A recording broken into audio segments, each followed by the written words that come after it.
देश में फिलहाल वक्फ बोर्ड संशोधन विधेयक पर हंगामा चल रहा है, लेकिन इधर नीतीश कुमार अपने शिक्षकों को खुशखबरी देने की तैयारी में है, सौगात देने की तैयारी में है, क्योंकि शिक्षक चुनाव में बहुत अहमियत रखते हैं। कहा जाता है ना कि चुनाव कलेक्टर और मास्टर दोनों के भरोसे ही जीता जाता है।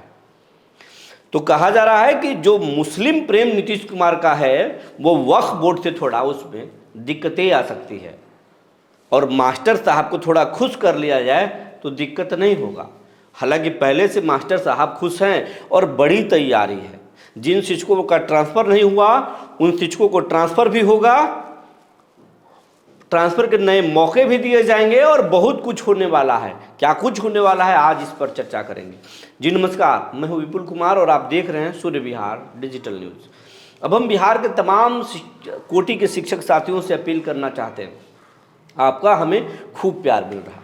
आपके प्यार जो है वो उससे हमारा पूरा टीम गदगद है। शून्य से लेकर यहाँ तक हम 94,500 परिवारों के चैनल होने वाले हैं और इसमें बहुत बड़ा संख्या आपका है, लेकिन फिर भी आपकी संख्या 6 लाख है और आपसे करीब 40 लाख जो लोग जुड़े हुए। तभी तो नीतीश को भी डर लगता है, तभी तो एनडीए को डर लग रहा है कि मास्टर साहब को खुश किया जाए। इसलिए आपसे आग्रह है कि इस चैनल को सबसे पहले लाख की आंकड़ा आप पार कराएं। ये आपका भाई आपसे सहयोग मांग रहा है, अपील कर रहा है। आप इस चैनल को सूर्य विहार को यूट्यूब पर लाख का आंकड़ा सबसे पहले पार कराएं, मिलियन तक का सफ़र तय कराएं, अपनी ताकत को दिखाएं। अगर आप हमें फेसबुक पर देखते हैं तो पेज को फॉलो करें। अब हम आपको खबर विस्तार से बताने जा रहे हैं।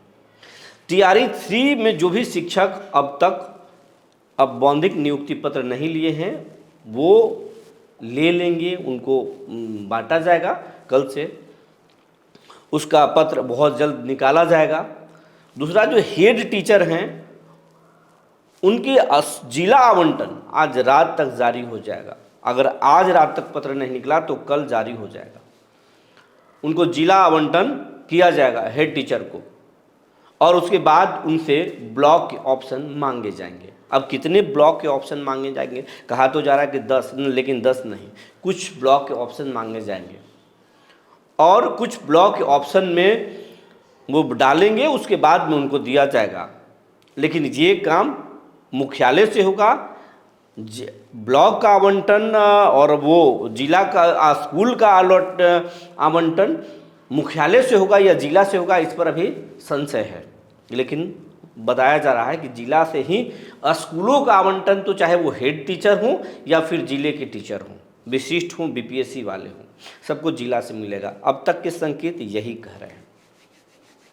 टीआरई 4 की भी बात हो रही है कि टीआरई 4 का भी जून तक बहाली आएगा, क्योंकि नीतीश कुमार जो वादा किए हैं नौकरियों का ना, वो नौकरी देना चाहते हैं।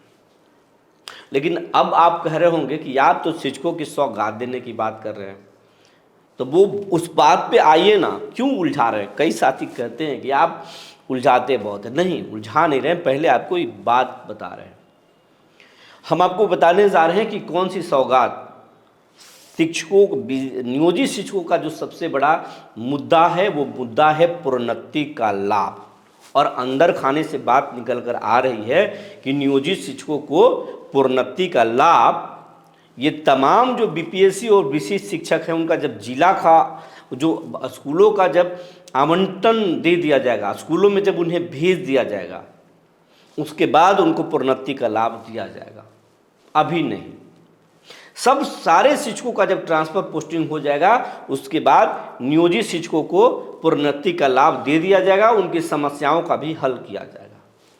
और आपको पहले से हम बता रहे हैं और आज भी उस बात पर हम कायम हैं, विशिष्ट शिक्षकों का जो सबसे बड़ा मुद्दा है सेवा का लाभ, की सेवा कंटिन्यूटी, वो सर्विस कंटिन्यूटी मुझे दिया जाए।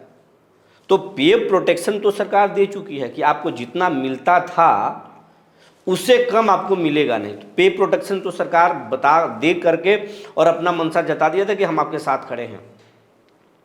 उसके साथ सरकार ने यह भी कहा था कि आप जो पुराने नियोजन निकाय में हैं उस नियोजन निकाय की को हम जोड़ेंगे, हम देखेंगे, एक्सपीरियंस में हम शामिल करेंगे, वो भी एक बड़ा संकेत था। और ये तमाम चीज़ें जब अधिकारी अड़ गए कि नहीं, हम सर्विस का लाभ नहीं देंगे, सेवा का लाभ उन्हें नहीं देंगे, तब नीतीश कुमार का एक जो टीम है और लीगल जो टीम है वो बोला कि साहब आप नहीं देंगे कोई बात नहीं, जब ये कोर्ट में चले जाएंगे ना तो आप धुआं आपका उड़ जाएगा, आपको फिर कोर्ट के हिसाब से देना पड़ जाएगा कि ये तमाम चीज़ें आप दे दिए हैं, पे प्रोटेक्शन भी कर दिए, दूसरी बात वो जोड़ भी रहे, नियोजन इकाई की एक्सपीरियंस भी जोड़ेंगे, तो फिर आप क्यों नहीं देंगे।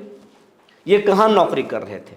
और नौकरी करने का तो एक एज लिमिट होता है ना, कि कोटिवार होता है कि किस कोटि के लोग कब तक नौकरी करेंगे।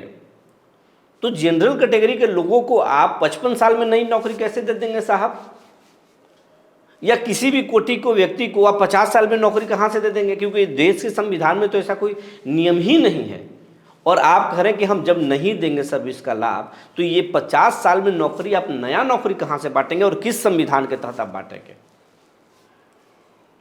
तो इस मामले में कोर्ट में आपकी फजीहत हो जाएगी और आपको कोर्ट से देना पड़ेगा। तो फिर सरकार का क्या होगा, सरकार की एक निगेटिव छवि बनेगी शिक्षकों के बीच में, और आप देंगे भी नहीं, कोर्ट से उनको मिल जाएगा। इससे बेहतर है कि आप दे दीजिए। नीतीश कुमार और नीतीश कुमार की टीम कन्विंस हो चुकी है, लेकिन ये सारा कुछ तब होगा जब चुनाव के तारीख नज़दीक आएंगे और आदर्श आचार संहिता लगने से पहले होगा। ये ट्रांसफ़र पोस्टिंग होने दीजिए, उसके बाद ये सौगात आपको नीतीश देंगे, इसकी तैयारी हो चुकी है। ये आप कहीं नोट कर लीजिए बात को कि सूर्य विहार आपसे बात कर रहा है, ये कहीं आप डायरी में नोट करके लिख लीजिए, आपको मिलेगा। तैयारी हो चुकी है, नीतीश कुमार के डायरी में कलमबंद हो चुका है, नीतीश कुमार की टीम तैयारी कर चुका है कि मुझे देना है, लेकिन अभी नहीं देंगे। हर एक चीज़ सियासत में वोट को लेकर होता है, वोट का ही सबसे बड़ा खेल है। इस देश में योजनाएं भी चलती हैं तो वोट से जोड़कर चलती हैं, दी जाती हैं, और हर एक चीज़ सियासी चश्मे से ही देखकर किया जाता है, और नीतीश कुमार तो इसमें माहिर हैं। अब देख लीजिए, जो नीतीश मुस्लिम प्रेम की वजह से कभी मोदी के डिनर पार्टी को कैंसिल कर दिए थे, गुजरात के राहत कोष के लिए, बिहार के बाढ़ राहत के लिए जो पैसे आए थे उसको लौटा दिए थे, वो नीतीश आज वोट के लिए ही बखपोट पर मोदी के साथ चले गए। तो सियासी चश्मे से ही सब कुछ देखा जाता है। उस वक्त के हालात कुछ थे, आज के हालात कुछ हैं। तो और शिक्षक बहुत अहमियत रखते हैं चुनाव में, इसीलिए आपको वो सब चीज़ मिलने वाला है जो आप चाहते हैं। तैयारी है। अब बात बीपीएससी शिक्षकों के, नियमित शिक्षकों के, उनका तो है कि हमको ट्रांसफ़र चाहिए, ट्रांसफ़र भी हो गया, जिला मिल गया। अब स्कूलों का आवंटन कब होगा और कैसे होगा, क्या उसमें भ्रष्टाचार की खेल होगी या यहाँ मनमानी होगा, शिक्षकों को उनके राहत के हिसाब से स्कूल नहीं दिए जाएंगे। तो आपको मैं बता दूं, जिले अभी तक तय नहीं हुआ है कि पटना से होगा या जिलों से होगा, लेकिन उम्मीद जताया जा रहा, आशंका है कि जिलों से होगा। डीएम इसकी मॉनिटरिंग करेंगे, लेकिन अब बात सरकार तक पहुंची है, एसीएस को भी पता है कि जिलों में भ्रष्टाचार होगा, तो इसलिए डीएम को बहुत इसमें ताकत दिया जा रहा है। और इसमें ये चीज़ कहा जा रहा है कि भ्रष्टाचार नहीं होगा और सरकार हर शिक्षकों को उनके घर से नज़दीक पोस्टिंग देगी, लेकिन ऐसा भी नज़दीक नहीं देगी जिससे कि वो घर के काम में उलझ जाए और स्कूल को भूल जाए, कोई सियासत करने लगे, मुखियागिरी करने लगे, वो सरपंच साहब की भूमिका में चले जाएं, कोई गांव में सरपंच बन जाए, ऐसा नहीं होगा। आपको गांव से दूर ही रखा जाएगा ताकि आप सियासत न कर सके। सियासत करने वालों की खैर नहीं है। अब उसका भी एक लिस्ट बन रहा है, ये भी आप मान लीजिए। तो सभी शिक्षकों को घर के नज़दीक जरूर दिया जाएगा, लेकिन सियासत करने से दूर रखा जाएगा। और जो सियासत करने वाले बिहार के जो शिक्षक हैं उनका भी लिस्ट बन रहा है, और आम शिक्षकों को नीतीश राहत देंगे, लेकिन नेताओं की खैर नहीं है, उन पर सामत आने वाली है और उन पर कार्रवाई करके आम शिक्षकों को एक मैसेज दिया जाएगा कि हम आपके साथ खड़े हैं, लेकिन राजनीति के शिक्षा में कोई स्थान नहीं है। उन पर कड़ाई भी होने वाली है। और कुछ ऐसे नियम भी आने वाले हैं, कुछ ऐसे कड़ाई भी होने वाले हैं जिससे जनता भी संतुष्ट होगी कि नीतीश कुमार की सरकार स्कूलों को लेकर और बच्चों को लेकर बहुत गंभीर है और स्कूलों में नीतीश बदलाव चाहते हैं, बदलाव वाकई आया भी है और बदलाव चाहते हैं, इसीलिए कड़ाई है। तो ये सब कुछ नीतीश कुमार करने वाले हैं जो सियासत में उनको फायदा पहुंचाएगा। तो कुल मिलाजुलाकर जो अच्छे शिक्षक हैं, जो समय से स्कूल जाते हैं, समय से स्कूल से आते हैं, सियासत नहीं करते, बच्चों की पढ़ाई करते हैं, उन शिक्षकों की बल्ले बल्ले होने वाली है। लेकिन कुछ शिक्षकों पर सामत भी आने वाली है, ये भी जानकारी है। तो जो जानकारी निकल कर आई थी हमने आपको बता दिया। तब तक के लिए धन्यवाद।